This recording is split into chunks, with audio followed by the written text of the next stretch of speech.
విశ్వ నియమాలు అనగానే మనకి లా ఆఫ్ అట్రాక్షన్, సీక్రెట్ ఇవన్నీ ఏమైపోయాయంటే అమెరికా నుంచి వచ్చేసరికి కొత్త విషయం ఏదో వింటున్నాం అనిపించింది. మీరేమంటారు? అది కొత్త విషయమా, పాత విషయం మళ్ళీ మనం వెలికి తీసామా? అదన్నీ పాతవే.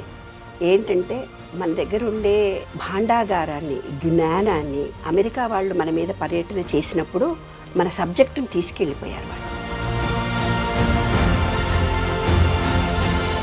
కానీ ఉస్మానియా యూనివర్సిటీ బయట ఆ గార్డెన్లో విశ్వ నియమాల మీద నేను రీసెర్చ్ చేశాను 10 ఏళ్ళు. చిలకలతో మాట్లాడాను, పక్షులతో మాట్లాడాను, ఆకాశంతో మాట్లాడాను. ఏ రోజు నా మీద వర్షం పడొద్దంటే పడేది కాదు. అప్పటికప్పుడు మీకు అనిపించేదా, స్ఫురించేదా? అప్పుడు ఈ విశ్వానికి చెప్పుకున్నాను అనమాట, విశ్వమా థ్యాంక్ యూ వెరీ మచ్. కేవలం మీ కవి హృదయమా, ఇది వాస్తవం అంటారా? 100% కరెక్ట్ జరుగుతుంది నాన్న. అందరికీ జరుగుతుంది అంటారా? అందరికీ జరుగుతుంది నాన్న. మనం ఎందుకు మరి మిగతా వాళ్ళు గ్రహించలేకుండా ఉన్నారు? ఎందుకో చెప్తాను.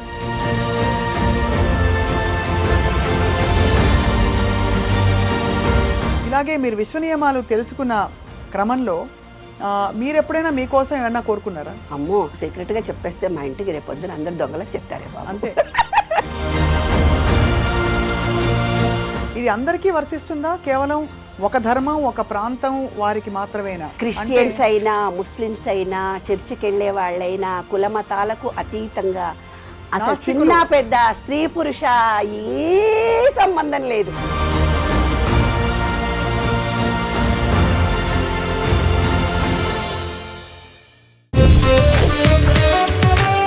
అందరికీ నమస్కారం. Welcome to this special series exclusively మీ ఐ డ్రీమ్లో విశ్వ నియమాలు. మనిషి శోధన ఎప్పుడు ఎటువైపు ఉంటుంది? తన అత్యున్నత స్థితికి తను చేరుకోవాలనే తపనలోనే గింజుకుంటూ అనేక పరిస్థితులను ఎదుర్కొంటూ సవాళ్ళని సాల్వ్ చేసుకుంటూ ముందుకు వెళ్తూ ఉంటాడు. అదే ఒకలా చూస్తే ఆధ్యాత్మిక పరిశోధన అంటే మన జీవితానికి అర్థం ఏంటి, రహస్యం ఏంటి తెలుసుకునే ప్రయత్నం. వీటన్నిటికీ నిజానికి గవర్నింగ్ రూల్స్ అంటాం కదా, అలాగా కులాలకి, మతాలకి, ప్రాంతాలకి అన్నిటికీ అతీతంగా విశ్వ నియమాలు కొన్ని ఉంటాయి. వాటిని బట్టే మన జీవితం, వాటి పరిస్థితులు అని చెప్పి పెద్దలు చెప్పారు. వాటిని అనుభవపూర్వకంగా తెలుసుకోవడమే కాకుండా చక్కగా దాన్ని అందరికీ అర్థమయ్యే రీతిలో అందిస్తున్నారు డాక్టర్ లక్కరాజు నిర్మల గారు. ఆధ్యాత్మిక శోధకులుగా, రచయిత్రిగా, అలాగే యాక్టివిజంలో అనేక విషయాలపై వక్తగా కూడా వారికి చాలా మంచి పేరుంది. ఇవాళ విశ్వ నియమాలు అంటే ఏమిటి, ఎక్కడ పుట్టాయి, భగవద్గీతకి విశ్వ నియమాలకి ఉన్న సంబంధం ఉందా తెలుసుకుందాం. నమస్కారం డాక్టర్ నిర్మల గారు. సో విశ్వ నియమాలు అనగానే మనకి లా ఆఫ్ అట్రాక్షన్, సీక్రెట్ ఇవన్నీ ఏమైపోయాయంటే అమెరికా నుంచి వచ్చేసరికి కొత్త విషయం ఏదో వింటున్నాం అనిపించింది. మీరేమంటారు? అది కొత్త విషయమా, పాత విషయం మళ్ళీ మనం వెలికి తీసామా? అదన్నీ పాతవే. ఏంటంటే మన దగ్గర ఉండే భాండాగారాన్ని, జ్ఞానాన్ని అమెరికా వాళ్ళు మన మీద పర్యటన చేసినప్పుడు మన సబ్జెక్టుని తీసుకెళ్ళిపోయారు వాళ్ళు. మన భగవద్గీతలో ఉన్నది అట్రాక్షన్ ఆఫ్ లా, కానీ ఆ సబ్జెక్ట్, ఆ పార్ట్ ఒక్కటి యూఎస్కి వెళ్ళిపోయింది. అవి అందుకే మనకి ఇంగ్లీష్లో ఉన్నాయి. విశ్వరూప సందర్శనలో ఉన్నటువంటి సబ్జెక్టే ఇది. అట్రాక్షన్ ఆఫ్ లా వాళ్ళు ఇంకేవేవో పేర్లు పెట్టుకున్నారు. అవన్నీ కూడా భగవద్గీతలో ఉన్నదే. ఈ విశ్వ నియమాలు అనేదాన్ని నాకు ఒక 10 సంవత్సరాల క్రితం, అంటే నేను మెంటల్లీ రిటార్డెడ్ స్కూల్ రన్ చేశాను కదమ్మా. ఆ సెరబుల్ పాలసీ పిల్లల్ని తీసుకురావడము, ఫ్యామిలీ కౌన్సిలింగ్లో మహిళలు తమ బాధలు చెప్పుకోవడము, ఇవన్నీ చూసిన తర్వాత మనిషి అనే వాటికి కొందరికే ఎందుకు సౌఖ్యాలు, కొందరికే ఎందుకు ఆనందాలు, కొందరే ఎందుకు భాగ్యవంతులు, కొందరే ఎందుకు అభాగ్యులు. ఈ విశ్వం నుంచి వస్తున్నటువంటి వర్షపు చినుకులు అన్నిట్లో సమానంగా పడుతున్నాయి. ఒకటి పాములో పడగానే, పాము కొరల్లో పడగానే విషం అవుతుంది, అదే నీటి చుక్క. అదే నీటి చుక్క ముత్యంలో పడగానే ముత్యపు చిప్పు అవుతుంది. ఈ డిఫరెన్స్ సృష్టించింది ఎవరు? జీవిత సార్థకత అంటే ఏమిటని నా చిన్నప్పుడు 18 సంవత్సరాలకు రాసుకున్న పద్యం నాన్న ఇది. ఇవన్నీ చూస్తున్నప్పుడు, శోధన చేస్తున్నప్పుడు నాలో ఒక అన్వేషణ ప్రారంభమైంది. అన్వేషణ అని.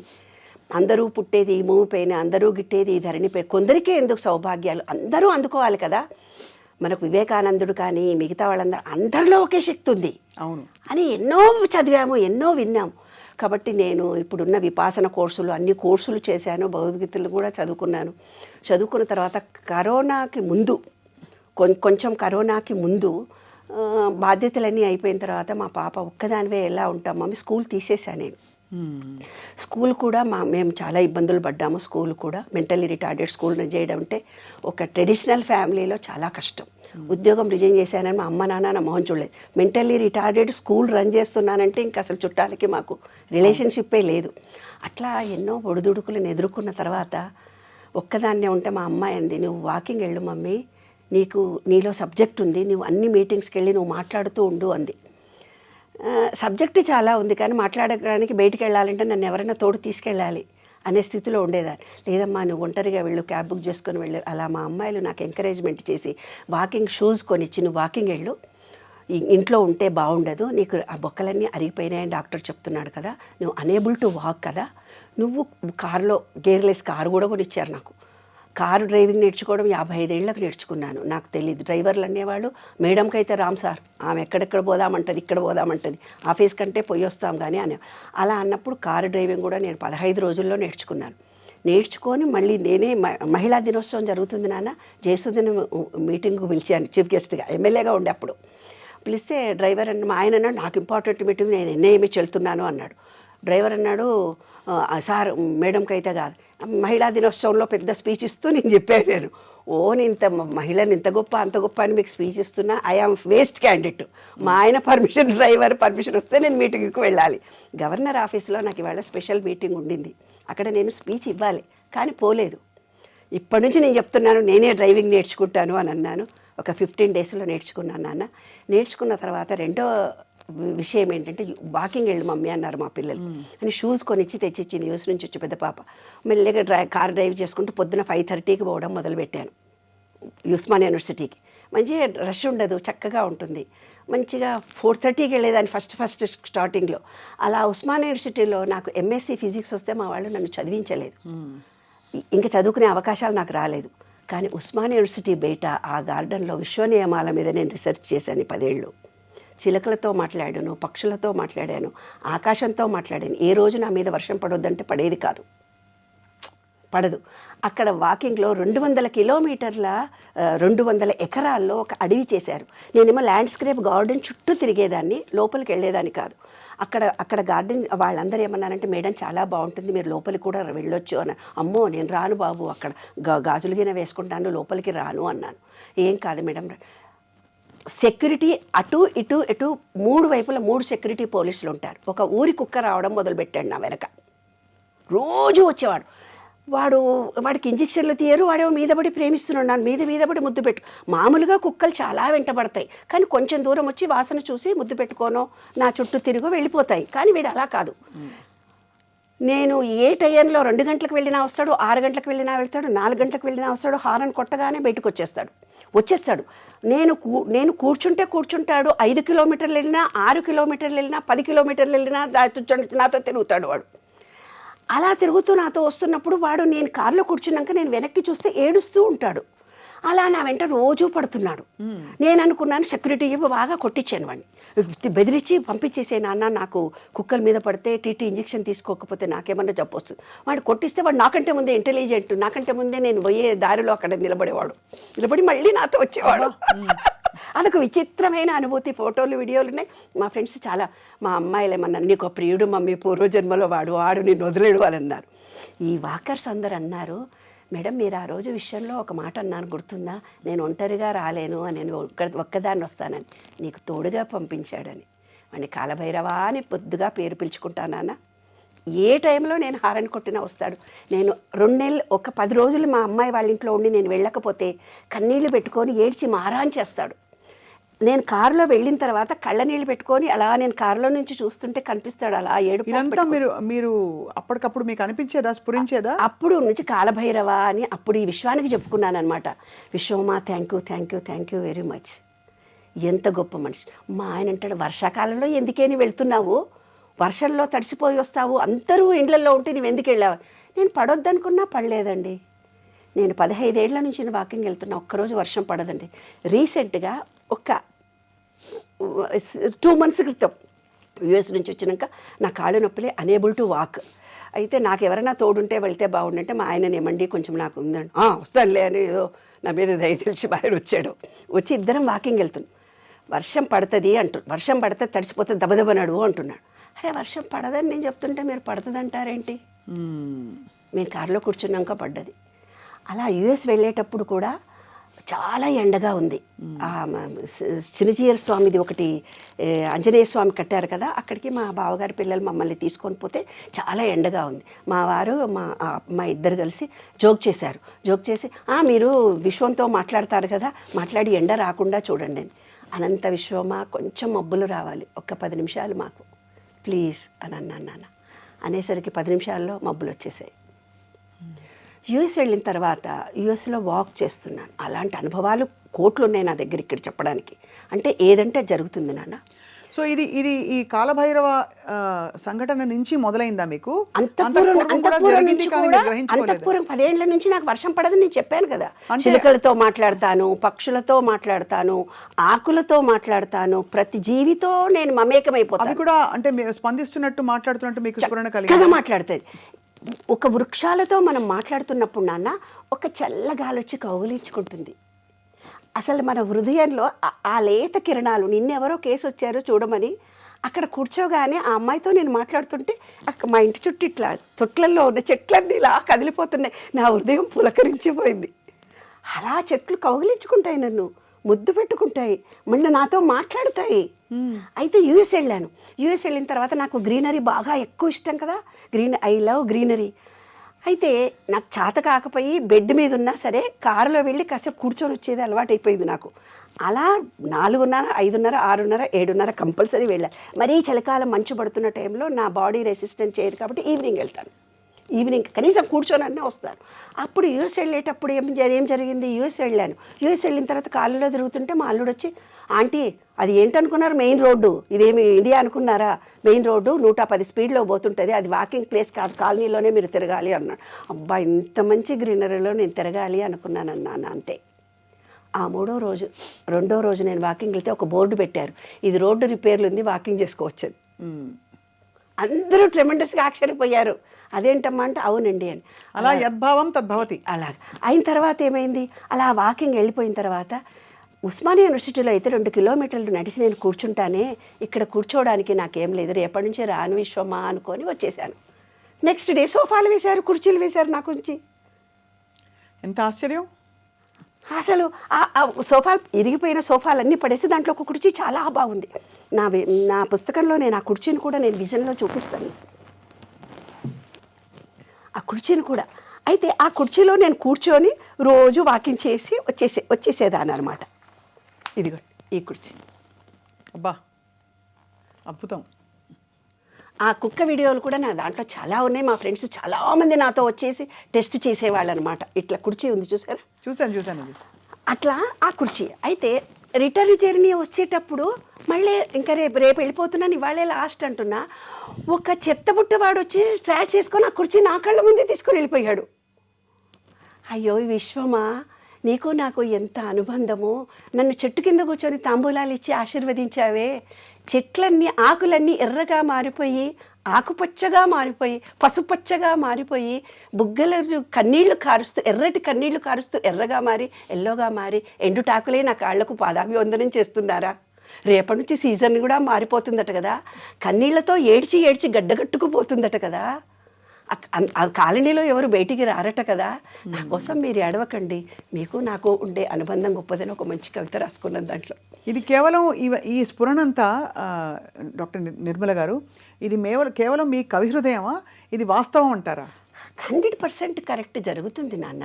అందరికీ జరుగుతుందంటారా? అందరికీ జరుగుతుంది నాన్న. మరి ఎందుకు మిగతా వాళ్ళు గ్రహించలేకుండా ఉన్నారు? ఎందుకో చెప్తాను. ప్రతి వాళ్ళ కోసమే ఈ విశ్వ నియమాలనే పుస్తకం నేను రాసింది. భగవద్గీత ఎంత గొప్పదో, భగవద్గీత గొప్పది చదవండి అంటే నాలాంటి ఆమెకి అర్థం కాదు. ఎందుకు అర్థం కాదు? మనకు సంస్కృతం రాదు. ఈ జనరేషన్లో అసలే తెలుగే రాదంటే సంస్కృతం ఏమొస్తుంది? భగవద్గీత దగ్గరికి మనం వెళ్ళరు. కాబట్టి అతి సులభంగా తెలుగులో ఇంగ్లీష్ టర్మినాలజీలో విశ్వరూప సందర్శనలో చెప్పిన ప్రతిదీ కూడా విశ్వ నియమాల్లో టర్మ్స్ అండ్ కండిషన్స్. ఇవాళ 2000 ఫోన్లు వచ్చినాయి మీ మీడియా ద్వారానే. నాకు ఈ కష్టాలు ఉన్నాయి, ఆ కష్టాలు ఉన్నాయి, మాకు ఈ బాధలు ఉన్నాయి, ఫైనాన్స్ ప్రాబ్లమ్స్ ఉన్నాయి, నాకు పిల్లలు పుట్టడం లేదు, పెళ్ళిళ్ళు కావట్లేదు, ఒకడైతే నాకు పెళ్ళాని దగ్గరికి పోతే భయం వేస్తుంది, నేను ఫెయిల్యూర్ అయ్యాను ఒక అమ్మాయి దగ్గర అని. అలా జీవితంలో పిల్లలు పుట్టలేదనేవాళ్ళు, కష్టాలు ఉన్నాయనేవాళ్ళు, కన్నీళ్ళు ఉన్నాయి, బాధలు అందరికీ ఈ మీడియా ద్వారానే చెప్తున్నాను నాన్న. ఎందుకంటే ఈ 45 ఏళ్ళు నేను ఎన్నో కేసులు, యూఎస్లో 2000 కేసులు చేశాను. ఒక అమ్మాయికి ప్రెగ్నెన్సీ టైంలో ప్రెగ్నెన్సీ 9 నెలలు. అమ్మ మీరు కౌన్సిలింగ్ చేస్తారు కదా, మా అమ్మాయి డిప్రెషన్లోకి వెళ్ళిపోయింది అని చెప్పాడు ఒక ఫాదర్ ఫోన్ చేసి. చెయ్యి పైకి వచ్చిందట, పిన్న కిందకు ఉందట, తల్లో బిడ్డ ఇద్దరే ఉంటారట, పిల్ల డిప్రెషన్లోకి వెళ్ళిపోయింది, ప్లీజ్ అన్నాడు. నేను పరిగెత్తుకుంటూ వెళ్ళిపోయి ఆ అమ్మాయిని అడిగా, ఎరా నాన్న నీకు నా మీద నమ్మకం ఉందా అని అడిగా. అంటే నమ్మకం ఉంది, లలితా పారాయణము విష్ణు మెడిటేషన్ చేయిస్తున్నారు కదా అని. అయితే విను, ఆ టయానికి కాలో చెయ్యో అడ్డమో నిలువో ఉంది, దాని గురించి నువ్వు ఎందుకు ఆలోచిస్తావే, నన్ను నమ్మేవా లేదా, ఐ బిలీవ్ ఆంటీ అని. చూడు కరెక్ట్, నువ్వు లలితా పారాయణం పెట్టుకొని వాకింగ్ చెయ్యి, దాన్ని వేడి నీళ్ళు కాచి ధనియాల కషాయం కాచి నెయ్యి వేసి 3 సార్లు అమ్మాయికి ఇవ్వండి, రేపు పొద్దున నార్మల్ డెలివరీ అవుతుంది. ఏంటి ఊరికే భయం అంటారమ్మా అన్నాను.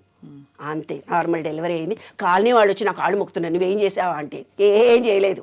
ఆ అమ్మాయి తనకు తానే నమ్మకం బిలీవ్ ఏర్పరచుకుంది, ఆ పిండం తిరిగింది, నార్మల్ డెలివరీ అయింది. కాబట్టి మనం పాజిటివ్ ఎనర్జీని ఒకళ్ళకి ఇవ్వచ్చు. కష్టాలు ఉండేటప్పుడు నిన్నొక కేసు నాన్న, యుఎస్ నుంచి చారిటీ అకౌంటెంట్ అంట, ఆమెకు పెద్దమ్మాయి అంట, ఈమె బోలు డబ్బులు ఉన్నాయంట, కడప దగ్గర ఏదో ఊరు. పెద్దమ్మాయి అత్తగారు వాళ్ళు నానా హింస పెడతారంట, ఆమె ఫస్ట్ ఫోన్ చేసి ఎక్కెక్కి ఏడుస్తూ ఉంది. మళ్ళీ నిన్న ఫోన్ చేసాడు. అసలు ఎందుకు ఏడుస్తున్నారండి మీరు, నాకు అర్థం కాదు. నా కష్టాలన్నీ మీరు విని తీర్చాలి, నా కష్టాలు నీ కష్టాలు నువ్వే తీర్చుకోవాలి, నేను తీర్చేది ఏమీ లేదు, నువ్వు ముందు ధైర్యంగా మాట్లాడు అని అన్నా. ఎనర్జీతో మాట్లాడు, అప్పుడే నేను మాట్లాడతాను అన్నాను. అంటే ఆ అమ్మాయి ఆవిడ కాస్త కాన్ఫిడెన్స్తో, ఒక నిజం చెప్తున్నా నాన్న, మీడియా తరఫున చెప్తున్నా, 1000 ఫోన్లు వస్తే నేను చెయ్యలేక మా అమ్మాయి మా ఆయన ఒక మాట అన్నారు, 500 రూపాయలు ఫోన్ చేస్తే మాట్లాడు, నీ పర్సనల్గా వస్తానంటే 1000 రూపాయలు అని చెప్పి ఎవరు రారు మమ్మీ నీ దగ్గరికి అని అన్నారు. అదే నేను ప్లే చేస్తున్నాను. నిజానికి నేను ప్రతి సబ్జెక్టు సమాజానికి ఇవ్వడానికే నేను ఉన్నాను. ఈ 45 ఏళ్ళు ఫ్రీ సర్వీసే నేను చేశాను, ఫ్రీగానే కౌన్సిలింగ్ చేశాను, ఎవరి దగ్గర ₹1 తీసుకోలేదు. ఈ విశ్వం నాకేం కావాలో నా టయానికి ఇస్తూనే ఉంది. కాబట్టి ఎవ్వరూ నాకు ఫోన్ చేయకండి. మీకేమన్నా ఉంటే మీరు ఇప్పుడు మాట్లాడిన దాంట్లో క్రింద మీకు టెస్ట్లో వస్తే మీరు నెక్స్ట్ షూటింగ్లో మీరు మాట్లాడండి, వాళ్ళకి మనం సమాధానాలు ఇద్దాం. ఆవిడ ఫోన్ చేసి, చిన్న పాపకు డైవర్స్ అయింది, మేము వైశ్యాసమి, పెద్ద పాపకి 9 ఏళ్ళు 7 ఏళ్ళ బాబున్నాడు, బాగా సతాయిస్తారు, వంట చేయాలి, పని చేయాలి, చాలా బాధకు ఆ అమ్మాయి. అంటే నేను అన్నాను, ఒక్క విషయం నీకు అర్థమైందా తల్లి, చిన్న బిడ్డకు డైవర్స్ అయ్యి యూఎస్లో ఉంది అంటున్నావు, పెద్ద బిడ్డకు డైవర్స్ అవుతుందేమో, ఆ పిల్లకు చిన్న బిడ్డ అంటే చాలా ఇష్టం, చెల్లెలకి ఇలా జరిగిందని ఆ అమ్మాయి న్యూనతాభావంతో బాధపడుతూ ఉంది. ఆమెకుండే సమస్య ఇవన్నీ. కానీ తల్లిగా నీవు కాన్ఫిడెన్స్ ఇవ్వాల్సిన టైంలో ఉద్యోగాలు ఇడిచిపెట్టి రావే ఆ పిచ్చి పొగడుతోటి ఎందుకే, మైండ్ చేంజ్ చేసుకోనమ్మా నా అమ్మాయిని, మైండ్ చేంజ్ చేసుకుంటే లైఫ్. అదే విశ్వ నియమాలు, మైండ్ చేంజ్ చేసుకోవాలన్నది. అంటే మన ఆలోచనని బట్టి నెగటివిటీ నుంచి పాజిటివిటీ వైపు వెళ్ళాలని మీ యొక్క ప్రతిపాదన. అంటే అది మీకు నిరూపితమైంది అనేక సందర్భాల్లో, మీరు ఇతరులకు సహాయపడినప్పుడు కూడా నిరూపితమైంది. చాలా చాలా గొప్పగా ఉంది, సైంటిఫిక్గా ఉంది ఇది నిర్మల గారు. ఏదనుకుంటే జరుగుతుంది. ఒక 10 రూపాయలు ఎలా అనుకోవాలి ఫస్ట్ చెప్తా. దానికి 12 సూత్రాలు ఉంటాయి నాన్న.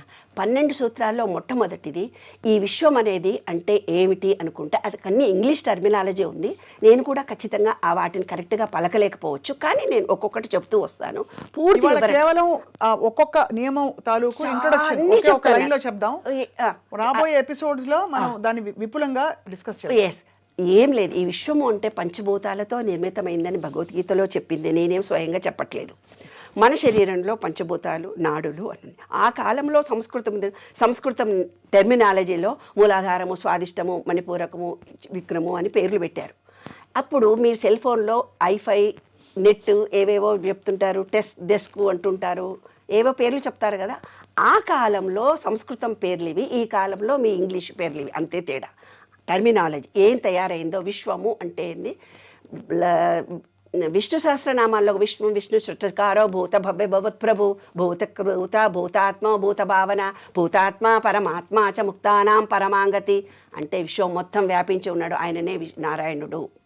ఇంకొక చిన్న ఉదాహరణ చెప్పి, మనం విశ్వంలో పంచభూతాలు బయట ఉన్నాయి, మనలో కూడా పంచభూతాలు. ఒక ఉదాహరణ చెప్తాను అందరికీ అర్థమయ్యేటట్టుగా. మీరెవ్వరూ కష్టపడాల్సిన అవసరం లేదు, బాధపడాల్సిన అవసరం లేదు. మీకున్న ప్రాబ్లమ్స్ మొత్తం నేను గ్యారెంటీ ఇస్తున్నా. విశ్వరూప సందర్శన, ఇది విశ్వ నియమాలను పూర్తిగా అర్థం చేసుకొని మీలో ఎనర్జీ లెవెల్స్ని పెంచుకోండి. హ్యాపీగా, ఆనందంగా, సంతోషంగా ఉండొచ్చు. ఎనర్జీ లెవెల్స్ అంటే ఎలా ఉండాలి అంటే, మా అమ్మాయి అంటుంది, నువ్వు స్పీడ్గా మాట్లాడతావు మమ్మీ వీడియోలో, కాస్త మెల్లిగా మాట్లాడొచ్చు కదా అని. అంటే వినండి, నేను అదేంటంటే బుధ అంటే గాలి అంటే స్పీడ్ ఎక్కువ. కాబట్టి నా మాట స్పీడ్గా వస్తుంది అంతే నాన్న, అంతకంటే ఇంకేం లేదు. అందులో ప్రేమతో నిండింది, స్పందనతో నిండింది, కాబట్టి ఇన్ని వేల హృదయాలని టచ్ చేయగలుగుతున్నాను. అవును, ఎస్. కాబట్టి విశ్వ నియమాలు మీ ప్రతిపాదన ఏమిటి? అందరూ తెలుసుకుని వాళ్ళకి వాళ్ళు ఆనందమయమైన జీవితాన్ని ఏర్పరచుకోవాలనా? ఎస్.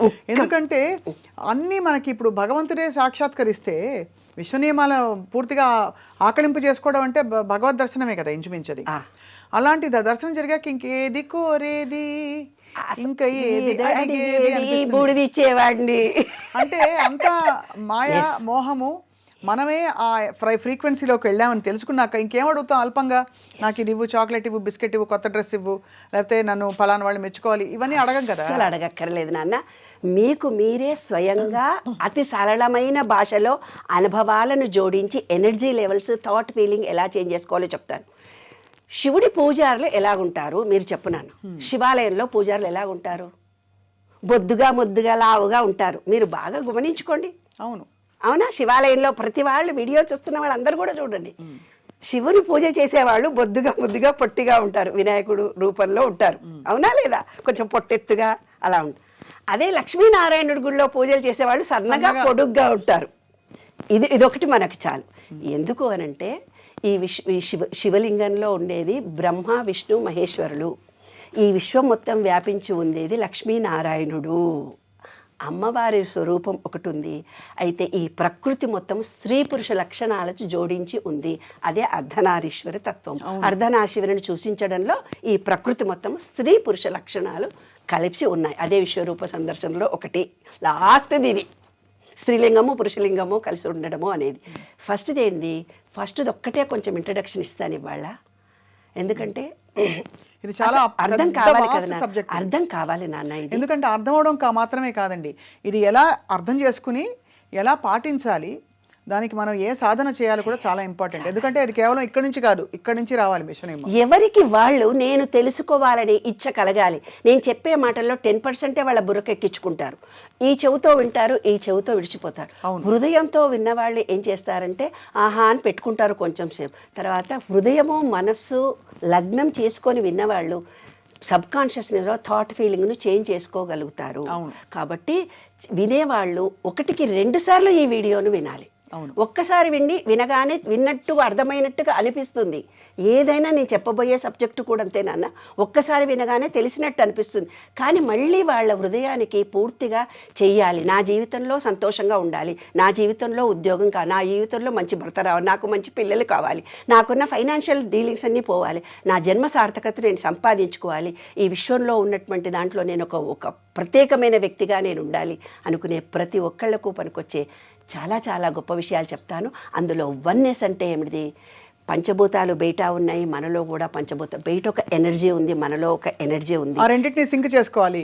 అంతా ఒకటి, లోపల బయట అంతా ఒకటే ఏకత్వంతో కలిగి ఉన్నామనేది భగవద్గీతలో విశ్వరూప సందర్శనలో చూపించాడు ఆయన. అది వన్నెస్. ఎంత గొప్పగా చెప్పారు. అంటే నిజంగానే యూనివర్సల్ ఎనర్జీతో మన ఎనర్జీని ఎప్పుడైతే మనం సింక్ చేస్తామో అప్పుడు అది సాక్షాత్కారం అవ్వడానికి మన సంకల్పాలు ఇంకా ఒక అనువైన పరిస్థితి వస్తుంది. Energy levels, oneness. ఇది ప్రాథమిక సూత్రం అండి, ఫస్ట్ సూత్రమా విశ్వనియమాలు? ఎస్. దాని గురించి ఇంకా డీటెయిల్స్ మనం తెలుసుకుందాం. ఇలాగే మీరు విశ్వనియమాలు తెలుసుకున్న క్రమంలో మీరు ఎప్పుడైనా మీకోసం ఏమన్నా కోరుకున్నారా? అంటే ఈ వర్షం పడడం ఇవన్నీ కాకుండా. అమ్మో, సీక్రెట్గా చెప్పేస్తే మా ఇంటికి రేపొద్దున అందరు దొంగలా చెప్తారే బాబు. అంతే. ఏం కోరుకున్నారంటే కరోనా టైంలో నేనేమనుకున్నాను, ఆడపిల్లలందరికీ ఎండి కంచాలు, ఎండి చెంబులు పెట్టేశాను. కనీసం ఒక ఎండి గ్లాసు లేదు నాకు తాగడానికి. డైనింగ్ టేబుల్ మీద 2 ఎండి కంచాలు, 2 గ్లాసులు, టిఫిన్ తినే ప్లేట్లు 2 మా ఇద్దరికి, నాకు మా వారికి, తర్వాత ఓట్స్ వేసుకోవడానికి 2 ఎండి బౌల్స్, దేవుడి గదిలో అన్నీ ఎండి కలశాలు, ఎండి చెంబులు, ఎండి దీపాలు అన్నీ ఉంటే బాగుంటుంది నాన్న. అంతా వెండితో బాగా అదిరిపోవాలి మన ఇల్లంతా. ఇదంతా శక్తితో కూడుకున్నటువంటి శక్తి క్షేత్రంలో నేను ఉంటున్నాను కదా. వెండి బంగారం అనేది కూడా ఒక ఎనర్జీ నాన్న. ఆ ఎనర్జీని మనం ఆకర్షించాలంటే అంత ఎనర్జీ లెవెల్స్ని మనం పెట్టాలి. అలా ఎనర్జీ లెవెల్స్ పెట్టి నేను అనుకున్నాను వితిన్ 1 వీక్లో మాకు ఇంటి నిండా ఎండి సామానే. ఇప్పుడు వాటిని దాచుకుంటుంది కష్టంగా ఉంది. ఇప్పుడు మళ్ళీ లాకర్లో పట్టడం లేదు. నేను ఎక్కడికన్నా వెళితే ఎవరికన్నా ఇవ్వాలి. అట్లా నేను ఒకళ్ళకి ఒక సహాయం చేసి వస్తూ ఉంటాను. అన్నీ ఉచితంగానే చేస్తుంటాను. నేను ఎక్కడికన్నా పోతే కూడా నాన్న మొన్న ఎక్కడికి వెళ్ళినా చెయ్యి పట్టుకో, అమ్మవారి గుడికి వెళ్ళాను, విజయవాడ వెళ్ళింది ఒక ఉదాహరణ చెప్తాను. వెళ్ళాను, దిగాను, టికెట్ తీసుకొని వెళ్తున్నాము. అబ్బా నేను నడవలేను, కుంటుకుంటూ పోతుంటే నీలాంటి ఒక అమ్మాయి నా చెయ్యి పట్టుకొని సెక్యూరిటీ గారు దేవుడి దగ్గర దర్శనం చేయించి ప్రసాదాలు ఇప్పించి కుంకుమ ఇప్పించి మళ్ళీ తీసుకొచ్చి నన్ను కుర్చీలో కూర్చుని పెట్టింది. నేను ఎప్పుడు దేవుడి దగ్గరికి వచ్చి నీ దేవుడి దర్శనానికి వస్తాను నేను అడగను, నీకు ఇష్టమైతే నన్ను పిలుస్తావు, ఏ గుడికి రమ్మంటే ఆ గుడికి. అలా నేను మనసులో అనుకోగానే ఆ గుడి దేవుడికి ఎవరో పోతుంటారు వస్తుంటారు, మా మహిళా మండలి వాళ్ళు రావడము, ఎవరో ప్లాన్ వేస్తారు, నన్ను తీసుకొని పోతారు. నాన్న మినిట్ టు మినిట్ ఆ విశ్వంతోటే బతుకుతున్నాను, ఆ విశ్వ చైతన్య శక్తితోటే ఆనందిస్తున్నాను. నా చిరకాల వాంఛన నా విశ్వ నియమాలను ప్రపంచవ్యాప్తం చేయాలని, ప్రతి వాళ్ళు ఆనందంగా సంతోషంగా ఉండాలని, ఈ ప్రేమ విశ్వవ్యాప్తమైన నా ప్రేమను అఖండంగా నిలిచిపోవాలని. భగవద్గీత కంటే గొప్ప గ్రంథం అండి నాన్న ఇది. అందులో నేను శ్రమపడి నేర్చుకున్నవి అనుభవించినవి మీకు అందరికీ చెబుతున్నాను. అందరు అంటారు అసలు మీరు అనుభవిస్తే కదా మాకు చెప్పాలి అంటారేమో అని నాకు భయం. సంకల్పంలో లేదు ఫలం, ప్రయత్నంలోనే సఫలం, కల్పనలో నిద్రించక యత్నంతో సాధించిన నేను అనుభవంగా పొందిన జ్ఞానాన్ని మీకు ఇస్తున్నాను. అందరికీ అది విశ్వ నియమాలు. ఇక చివరికి ఒక ప్రశ్న డాక్టర్ నిర్మల గారు, ఇది అందరికీ వర్తిస్తుందా, కేవలం ఒక ధర్మం ఒక ప్రాంతం వారికి మాత్రమేనా? క్రిస్టియన్స్ అయినా ముస్లిమ్స్ అయినా చర్చికి వెళ్ళే వాళ్ళైనా కులమతాలకు అతీతంగా, అసలు చిన్న పెద్ద స్త్రీ పురుష ఏ సంబంధం లేదు. ప్రతి జీవి ఒక ఎనర్జీతో ఉంది, మనం కూడా ఎనర్జీ లెవెల్లో ఉన్నాం. ఆ ఎనర్జీ లెవెల్స్ మన ఎనర్జీ లెవెల్స్ కలిస్తే మనం ఏమనుకుంటే అది జరుగుతుంది. మన థాట్ ఫీలింగ్ చేంజ్ చేసుకోవాలి. ప్రేమ కలిగి ఉండాలి, విశ్వాసం ఉండాలి, ప్రేమ కలిగి ఉండాలి, విశ్వాసం ఉండాలి. ఇవి రెండు నేను చెప్పే సూత్రం. ప్రేమ ఎవరి పట్ల? ప్రతి జీవి పట్ల ఉండాలి, ఆకుల పట్ల, విశ్వంలో విశ్వైక ప్రేమ. ఆ విశ్వైక ప్రేమ ఫ్రీక్వెన్సీలో మనం ఉన్నప్పుడు ప్రేమ నమ్మకం అది పొందే శాంతి ఆటోమేటిక్గా వచ్చింది. శాంతి ఎప్పుడైతే మీలో వస్తుందో మీరు ఏం కోరుకుంటే జరుగుతుంది.